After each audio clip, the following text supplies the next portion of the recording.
สารเพื่อการประชาสัมพันธ์โครงการปรับภูมิทัศน์และพัฒนาปรับพื้นที่รอบอุโบสถวัดป่าแดงมหาวิหารโครงการระยะที่1 9 ธันวาคมถึง31 ธันวาคม 2567ถึง20 มกราคมถึง21 ธันวาคม 2568มติคณะกรรมการบริหารวัดป่าแดงสวัสดีครับท่านผู้ฟังที่เคารพข่าวชาวบ้านผมกาเศรษฐ์เพชรสำเร็จบรรณาธิการข่าวก้าวหน้านิวกับการทำหน้าที่สื่อสารมวลชนของพี่น้องสื่อสารมวลชนทุกแขนงสาขาทั้งสื่อไทยสื่อเทศรายงานข่าวเด่นข่าวดังในรอบวัน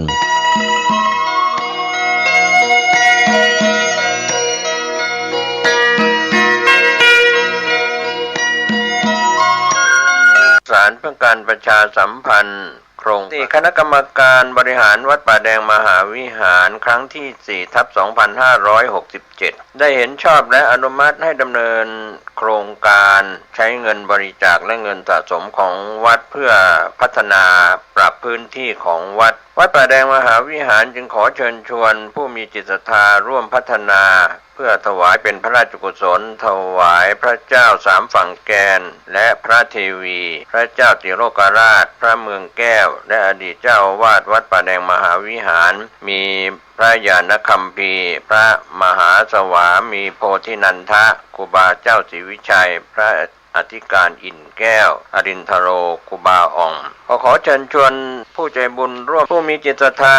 มีเจตนาร่วมในข่าวครั้งนี้โอนเงินผ่านธนาคารกรุงไทยสาขาสุเทพชื่อบัญชีวัดป่าแดงมหาวิหารเลขที่บัญชี521064750สอบถามรายละเอียดเพื่อร่วมทำบุญได้ที่0818815690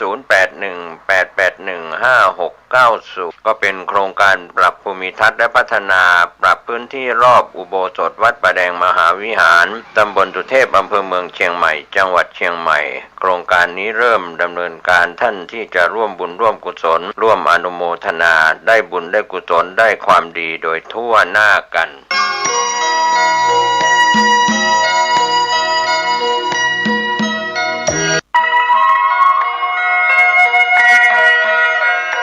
ขอเชิญพี่น้องชาวพุทธร่วมเป็นเจ้าภาพสร้างห้องสุขาห้องอาบน้ำเพื่ออำนวยความสะดวกแก่คณะศรัทธาสาธุชนที่จะเข้าปฏิบัติธรรมกรรมฐานณวัดบ้านเราพระเจ้าตาเขียวพื้นที่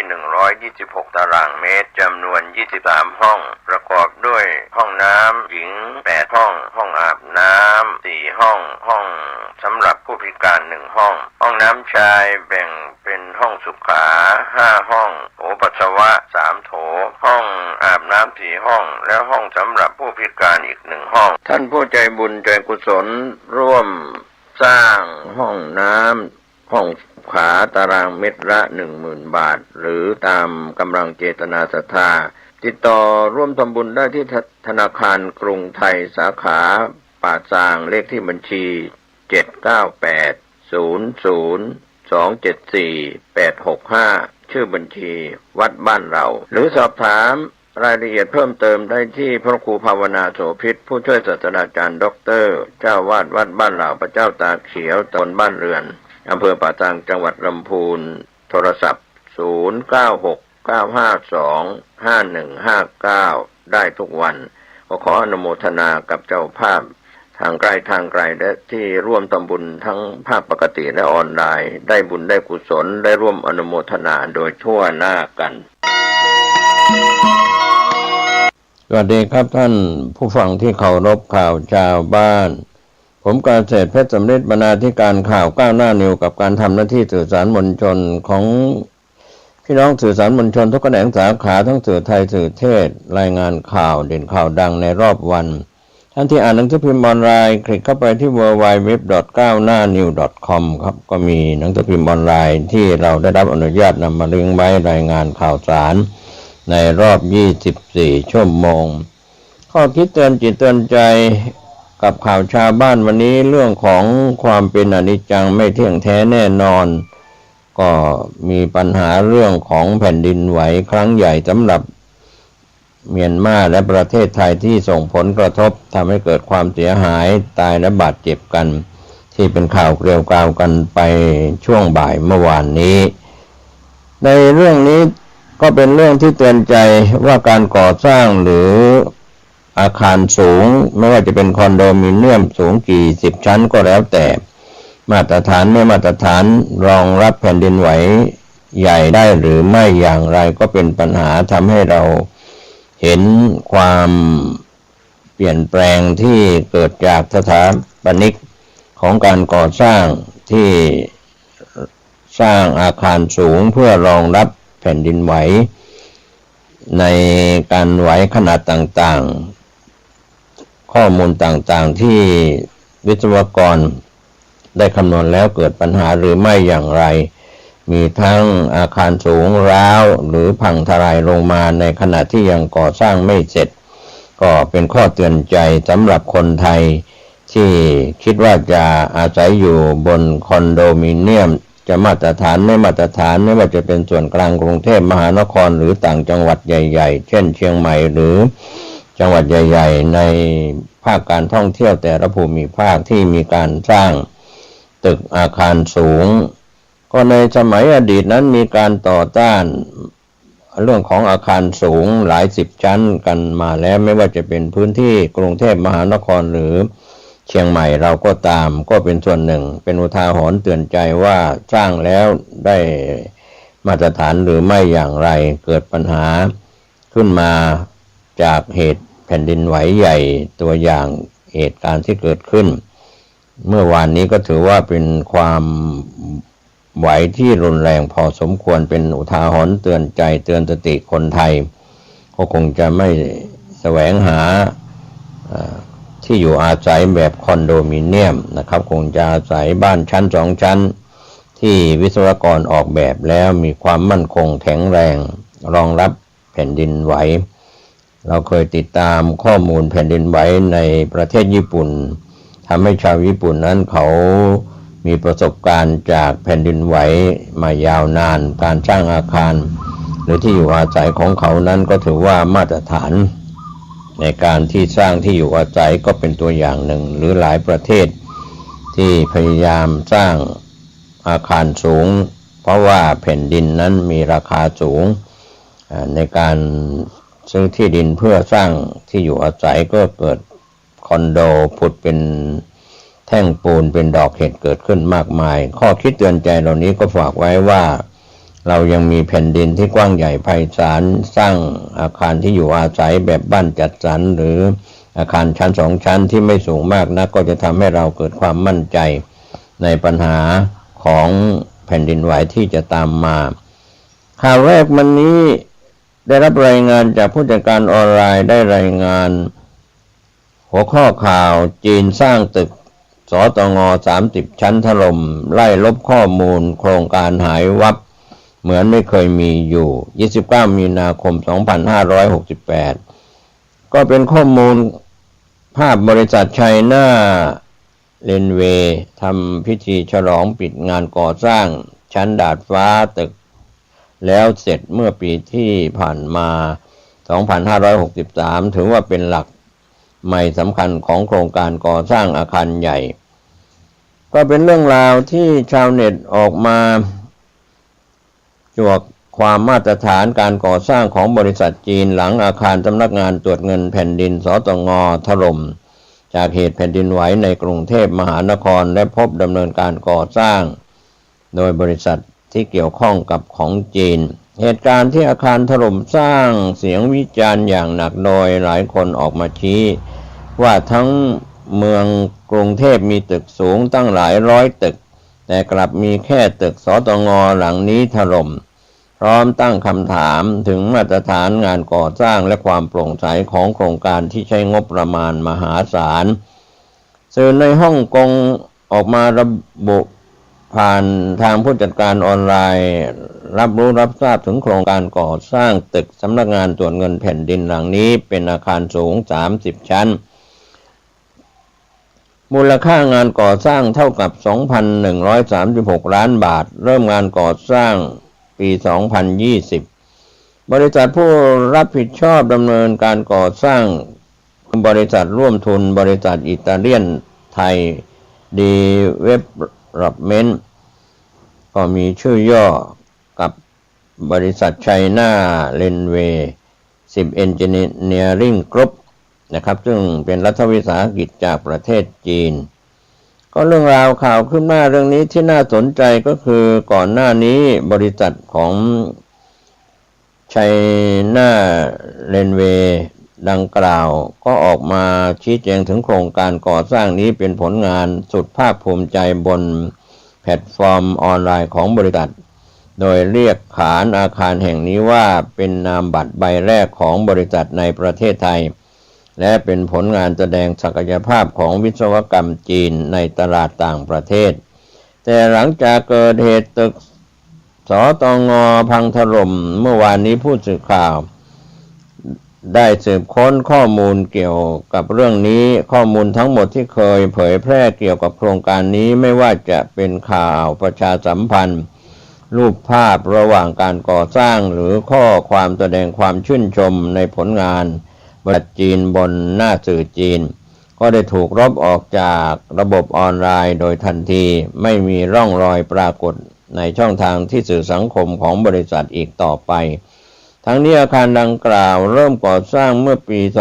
2563 และเพิ่งจัดพิธีฉลองการก่อสร้างถึงชั้นสูงสุดเมื่อเดือนเมษายน 2567 ที่ผ่านมาโดยมีการแขวนผ้าผืนใหญ่พร้อมข้อความแสดงความยินดีเป็นภาษาจีนก็เรื่องราวเหล่านี้ก็เป็นการรายงานข่าวในสื่อจีนที่อ้างถึงบริษัทไชน่าเรนเวย์รับผิดชอบงานโครงการก่อสร้างตึกสำนักงานตรวจเงินแผ่นดินไทยที่ถล่มจากเหตุแผ่นดินไหวในกรุงเทพถูกลบทิ้งอย่างรวดเร็วหลังตึกถล่มรายงานข่าวในสื่อจีนที่อ้างถึงบริษัทไชน่าเรนเวย์รับผิดชอบงานโครงการก่อสร้างตึกสำนักงานตรวจเงินแผ่นดินไทยที่ถล่มจากเหตุแผ่นดินไหวในกรุงเทพนั้นก็มีการลบข้อมูลทิ้งอย่างรวดเร็วหลังตึกถล่มข่าวคืบหน้าจะได้รายงานเพิ่มเติมขอบคุณผู้จัดการออนไลน์ที่ได้รายงานข่าวนี้ข่าวต่อเนื่องเกี่ยวกับเรื่องของแผ่นดินไหวผู้จัดการออนไลน์ได้รายงานหัวข้อข่าวหวาดเสียวคลื่นแรงในสระน้ำบนคอนโดถึงน้ำตกพุ่งจากยอดตึกสูง28 มีนาคม 2568 เมื่อวานนี้ภาพบรรยากาศเหตุแผ่นดินไหวความแรงระดับ 8.2 แมกนิจูดมีศูนย์กลางในประเทศเมียนมาที่เกิดขึ้นในช่วงเวลา 13:20 นาทีของวันที่ 28 มีนาคมแรงสั่นสะเทือนมาถึงกรุงเทพมหานครทำให้อาคารสูงหลายแห่งสั่นไหวและบางแห่งถล่มลงมานอกจากนี้ยังได้ส่งผลให้สระน้ำบนอาคารสูงหลายแห่งกระเพื่อมเป็นคลื่นตามแรงสั่นสะเทือน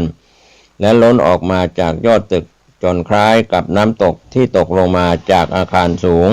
เนื่องจากตัวอาคารโยกไป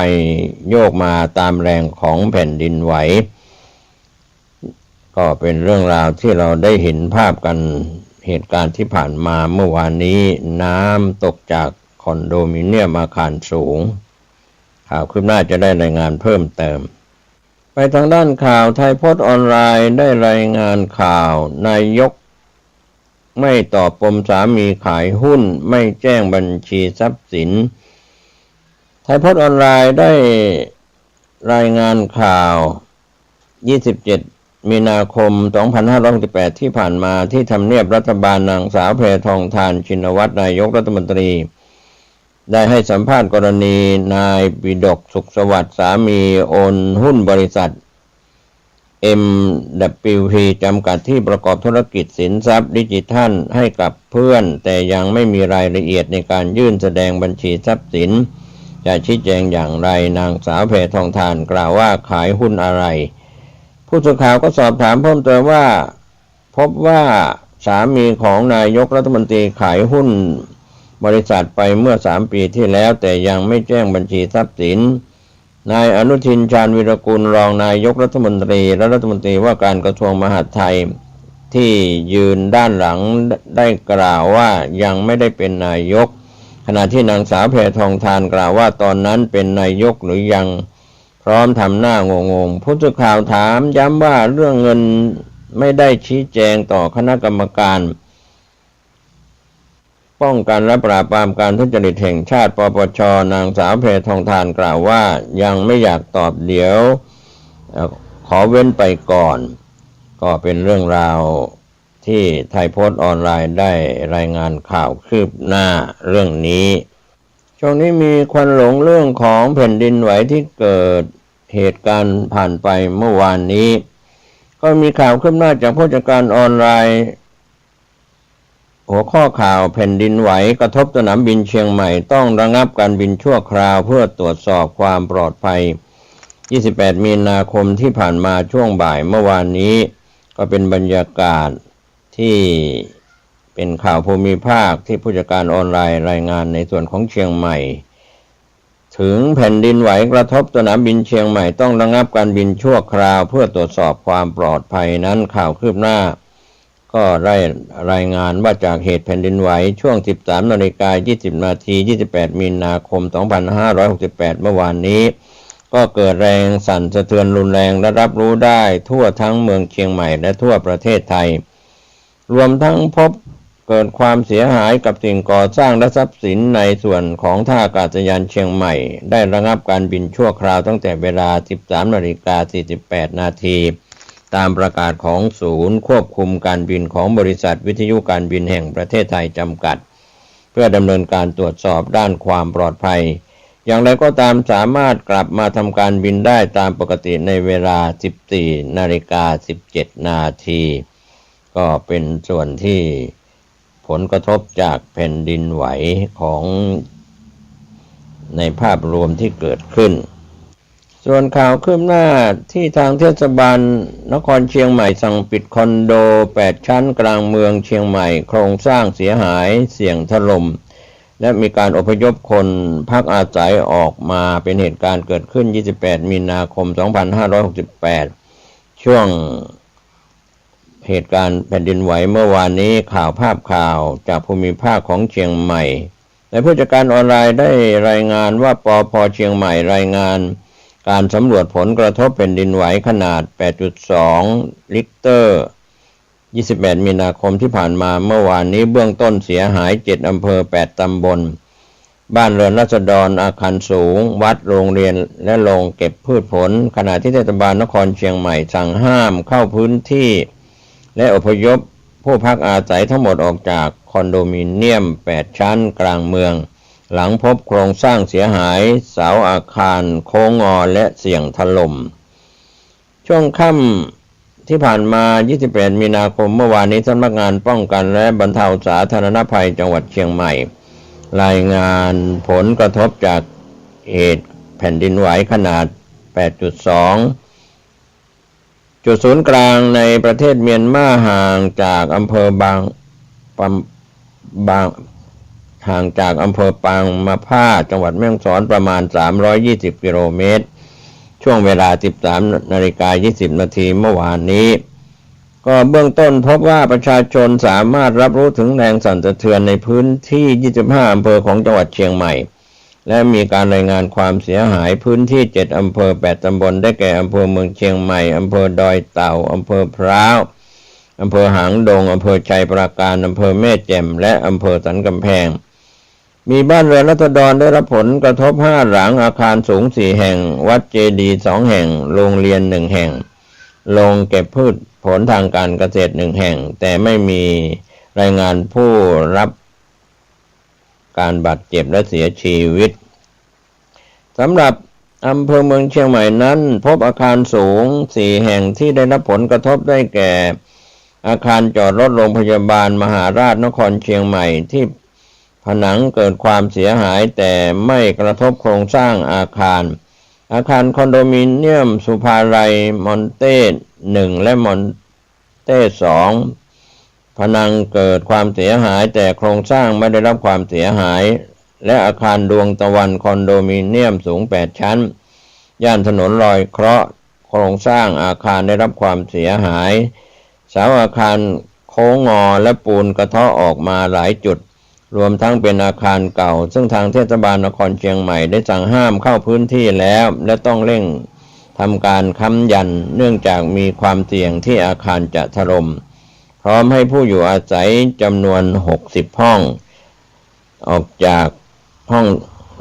103ห้องทำการขนย้ายทรัพย์สินและสิ่งของที่จำเป็นอพยพไปพักพิงที่อื่นก็เป็นภาพข่าวที่ทางทีมข่าวได้รับรายงานกันเข้ามาก็คงจะมีข่าวคืบหน้าเรื่องนี้ในพื้นที่ของเชียงใหม่หลายอาคารสูงที่เกิดขึ้นและมีผลกระทบจากเหตุแผ่นดินไหวบรรยากาศเมื่อวานนี้มีเพิ่มเติมอย่างไรจะได้รายงานเพิ่มเติมเมื่อวานนี้บรรยากาศที่ทางทีมข่าวฐานเศรษฐกิจได้รายงานข่าวว่านายกรัฐมนตรีแถลงด่วนเมื่อวานนี้เตือนประชาชนรับมือแผ่นดินไหวอาจเกิดซ้ำใน24ชั่วโมงหัวข้อข่าวจากฐานเศรษฐกิจออนไลน์ว่านายกแถลงด่วนเตือนประชาชนรับมือแผ่นดินไหวอาจเกิดซ้ำได้ภายใน24ชั่วโมงขอให้ติดตามข่าวสารอย่างใกล้ชิดสั่งระดมสรรพกำลังทุกกระทรวงดูแลอย่างใกล้ชิดโดยนางสาวแพทองธารชินวัตรนายกรัฐมนตรีแถลงข่าวด่วนกรณีผลกระทบจากแผ่นดินไหวตรงจากจังหวัดภูเก็ตโดยระบุว่าเมื่อวานนี้ขณะได้สั่งการให้กระทรวงดิจิทัลเพื่อเศรษฐกิจและสังคมส่ง SMS แจ้งเตือนประชาชนว่าเกิดเหตุการณ์อะไรขึ้นและควรเตรียมตัวเบื้องต้นอย่างไรและพยายามแจ้งประชาสัมพันธ์ผ่านทุกช่องทางให้ประชาชนทราบเบื้องต้นว่าต้องปฏิบัติตัวอย่างไรกับเหตุการณ์แผ่นดินไหวที่เกิดขึ้นในขณะเดียวกันยังได้สั่งการให้กำลังพลและหน่วยงานความมั่นคงให้ดูแลเรื่องการรักษาความปลอดภัยเมื่อวานนี้โดยสั่งการให้กระทรวงทรัพยากรธรรมชาติและสิ่งแวดล้อมคาดการณ์สถานการณ์ทั้งนี้แผ่นดินไหวโดยปกติแล้วจะเกิด after shock ขึ้นภายใน2ชั่วโมงหลังจากเกิดเหตุและ after shock ที่จะเกิดขึ้นใน2ชั่วโมงนี้โดยปกติจะมีความรุนแรงน้อยลงเรื่อยๆไม่เท่ากับครั้งแรกทั้งนี้จากสถิติภายใน24ชั่วโมงจะมีติดเกิดแผ่นดินไหวซ้ำได้ขณะที่กระทรวงคมนาคมได้ดูแลเรื่องการเดินทางทั้งทางอากาศและทางรถยนต์ซึ่งสนามบินสุวรรณภูมิยังไม่พบว่าเหตุการณ์น่าเป็นห่วงใดๆแต่เบื้องต้นได้พักการบินเข้าออกของเครื่องบิน20นาทีซึ่งขณะเหตุการณ์ยังไม่ปกติพอเข้าสู่ภาวะปกติก็เปิดบินเข้าออกได้ส่วนด้านสาธารณสุขได้มีการสั่งการให้เตรียมความพร้อมด้านการรักษาพยาบาลและหน่วยการแพทย์ฉุกเฉินที่อาจมีความเสี่ยงพร้อมขอให้ประชาชนติดตามข้อมูลเกี่ยวกับแผ่นดินไหวได้ตลอด24ชั่วโมงนะครับก็เป็นการแถลงข่าวจากฐานเศรษฐกิจข่าวด่วนจากนายกรัฐมนตรีก็เป็นบรรยากาศออกมาเตือนประชาชนรับมือแผ่นดินไหวเมื่อวานนี้แล้วก็เป็นเรื่องราวที่ทางนายกรัฐมนตรีของไทยห่วงใยเหตุการณ์แผ่นดินไหวที่เกิดขึ้นก็ส่งผลกระทบกับประเทศไทยในหลายพื้นที่แต่ทางด้านข่าวสดออนไลน์ข่าวภูมิภาคของเชียงใหม่ก็เป็นควันหลงของแผ่นดินไหวบรรยากาศเมื่อวานนี้หัวข้อข่าวจากข่าวสดออนไลน์หัวข้อกล่าวถึงหมอเห็นแล้วน้ำตาจะไหลจมูกคนเชียงใหม่เต็มไปด้วยฝุ่นที่ลงปอดอีกเท่าไหร่ก็เป็นหัวข้อข่าวที่ทางทีมข่าวสดของภูมิภาคเชียงใหม่ในเรื่องนี้โดยทางแพทย์หญิงธัญธรธีรณรเศรษฐ์คลินิกหูคอจมูกชัยวัฒน์ธัญธรโพสต์คลิปทางเฟซบุ๊ก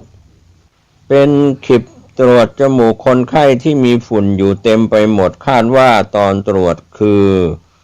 น้ำตาจะไหลจมูกเต็มไปด้วยฝุ่นสงสารชาวบ้านตาดำๆมากบางคนก็ไม่ได้มีปัจจัยซื้อหน้ากากหรือเครื่องกรองอากาศดีๆบางคนมีแต่ไม่ได้ใช้ และยังคิดว่าเป็นเรื่องปกติเมื่อใดปัญหานี้จะดีขึ้นสักทีเราแก้ที่ต้นตอได้จริงหรือยังถ้ายังแก้ไม่ได้ก็ต้องดูแลตัวเองทางด้านแพทย์หญิงธัญธรอธิบายในคลิปว่านี่คือจมูกของคนไข้อำเภอเชียงดาวจังหวัดเชียงใหม่คราบดำที่เห็นคือฝุ่นที่มองเห็นด้วยตาเปล่า PM 2.5 ไม่สามารถมองเห็นได้ด้วยตาเปล่าขณะที่ลงไปในปอดมีอีกเท่าไหร่โดยปัญหาเรื้อรังยังแก้ไม่ได้เราต้องดูแลตัวเองด้วยการใส่หน้ากากและเปิดเครื่องฟอกอากาศด้วยผู้สื่อข่าวได้รายงานเพิ่มเติมว่าพื้นที่ภาคเหนือกำลังประสบปัญหาฝุ่น PM 2.5 เกินมาตรฐานโดยคุณภาพอากาศระดับสีแดงซึ่งเว็บไซต์เช็คฝุ่นเผย10จังหวัดคุณภาพอากาศระดับสีแดงช่วง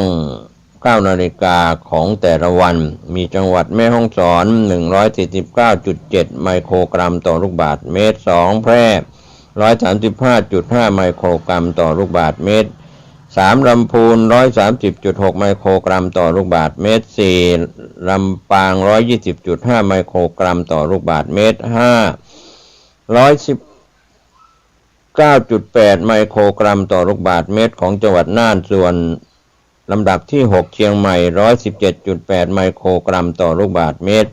7 พะเยา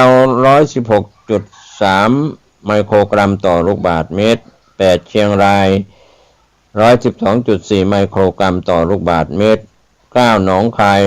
108.8 ไมโครกรัมต่อลูกบาศก์เมตร 10 อุตรดิตถ์ 92.2 ไมโครกรัมต่อลูกบาศก์เมตรสำหรับข่าวเรื่องนี้หมอเห็นแล้วน้ำตาจะไหลจมูกคนเชียงใหม่เต็มไปด้วยฝุ่นที่ลงปอดอีกเท่าไหร่ข่าวคืบหน้าจะได้รายงานขอบคุณข่าวสดออนไลน์ส่วนภูมิภาคของเชียงใหม่หัวข้อข่าวหมอเห็นแล้วน้ำตาจะไหลจมูกคนเชียงใหม่เต็มไปด้วยฝุ่นที่ลงปอดอีกเท่าไหร่ข่าวคืบหน้าจะได้รายงานเพิ่มเติมช่วงนี้ข่าวภูมิภาคของเชียงใหม่ก็ยังมีการพูดถึงควันหลงแผ่นดินไหวหนักสั่นสะเทือนทั้งเมืองเชียงใหม่เหตุการณ์เมื่อวานนี้ก็ยังมีข่าวเป็นควันหลง28 มีนาคมที่ผ่านมาเมื่อวานนี้ช่วง 17:38 นาทีผู้จัดการออนไลน์ก็ได้รายงานข่าวเรื่องของแผ่นดินไหวในส่วนภูมิภาคเชียงใหม่ว่าเชียงใหม่พระสุธาเขย่าหนักทำคนแตกตื่นทั้งเมืองทำคอนโดหรูกลางเมืองเชียงใหม่ผนังแตกร้าวเบื้องต้นก็พบแผ่นดินไหวขนาด 7.4 จุดศูนย์กลางอยู่ในประเทศเมียนมานั้นก็เป็นเรื่องราวข่าวที่เป็นควันหลงเมื่อวานนี้ 13:20 นาทีเป็นเหตุการณ์ที่เกิดขึ้น28 มีนาคมก็เป็นเหตุการณ์แผ่นดินไหวที่เกิดขึ้นในส่วนของ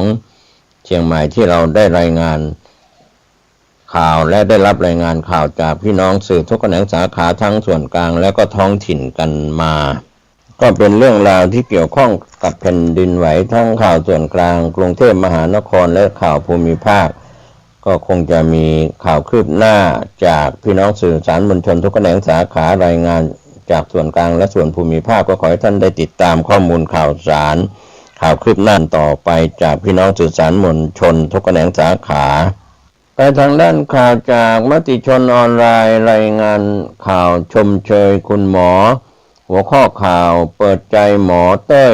เล่านาทีผ่าตัดกลางแจ้งโรงพยาบาลตำรวจต้องเสร็จใน10 นาทียันความปลอดภัยเป็นเรื่องสำคัญก็เป็นข่าวภาพข่าวเหตุการณ์แผ่นดินไหวเมื่อวานนี้28 มีนาคมชาวเน็ตออกมาแห่ชมหมอเต้ยแพทย์ฮีโร่ผ่าตัดปิดหน้าท้องผู้ป่วยฉุกเฉินกลางแจ้งหลังเกิดแผ่นดินไหวยันคำนึงถึงความปลอดภัยของคนไข้เป็นสำคัญข่าวเรื่องนี้มีการแชร์ภาพบุคลากรทางการแพทย์ของโรงพยาบาลตำรวจหลังผ่าตัดคนไข้กลางแจ้งหลังเกิดสถานการณ์ภาวะฉุกเฉินแผ่นดินไหวจนมีกระแส แสทางโซเชียลแห่ชื่นชมว่าเหมือนเป็นหมอฮีโร่สุดเท่และให้กำลังใจเป็นจำนวนมากโดยพันตำรวจโทวรัญยูจิรามฤทธิ์แพทย์ศัลยกรรมโรงพยาบาลตำรวจออกมาชี้แจงผ่านทางโทรศัพท์มือถือกับผู้สื่อข่าวว่าคนไข้ต้องมีการผ่าตัดเปิดทวารเทียมทางหน้าท้องซึ่งมีการผ่าตัดตามกระบวนการจากนั้นก็มีการเย็บทวารเทียม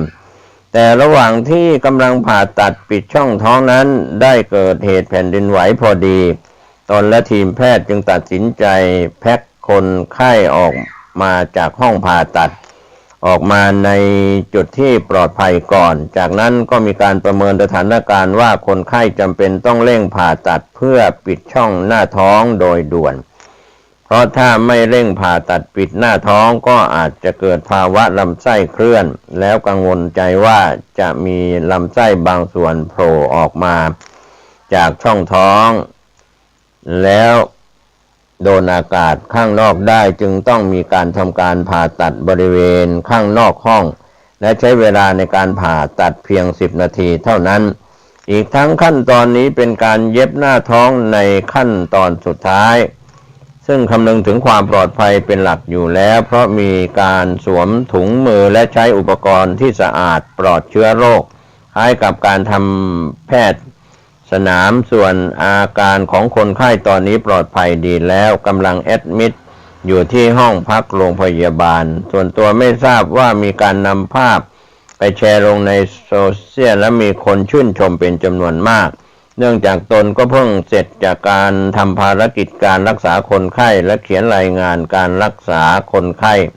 ให้กับทางโรงพยาบาลซึ่งตนก็ทำตามหน้าที่ของแพทย์คนหนึ่งที่ต้องช่วยชีวิตคนไข้อย่างดีที่สุดก็ขอบคุณมติชนออนไลน์ที่ได้รายงานข่าวนี้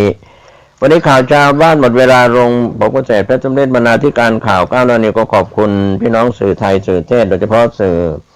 ของไทยในแต่ละ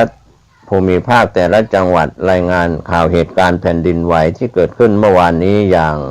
อกสั่นขวัญแขวนกันในหลายพื้นที่แล้วก็ด้วยความเหน็ดเหนื่อยผ่านค่ำคืนที่ผ่านมาจนถึงวันนี้ก็ยังมีการรายงานข่าวคืบหน้าด้วยภารกิจของการทำหน้าที่สื่อสารมวลชนทุกแขนงสาขาเพื่อให้พี่น้องผู้บริโภคข่าวสารในส่วนของข่าวชาวบ้านผมเกษตรเพชรสมฤทธิ์ก็ขอบคุณพี่น้องสื่อสารมวลชนที่ทำหน้าที่กันด้วยความไม่เห็นแก่ความเหน็ดเหนื่อยเพื่อช่วยเหลือผู้ที่ประสบภัยจากแผ่นดินไหวขอทุกคนทุกท่านได้ปฏิบัติภารกิจในส่วนของการดูแลสุขภาพตัวท่านเองคนในครอบครัวเกี่ยวกับ PM 2.5 ไม่ว่าจะเป็นพื้นที่เชียงใหม่หรือจังหวัดใดๆขอให้ท่านได้ดูแลสุขภาพตัวท่านเองคนในครอบครัวปลอดภัยโชคดีสวัสดีครับเมนะโถธัมโมเมนะโถสังโฆเมนะโถขอเจริญสุขทุกวันในเวลาเดียวกันนี้30 นาทีโดยประมาณ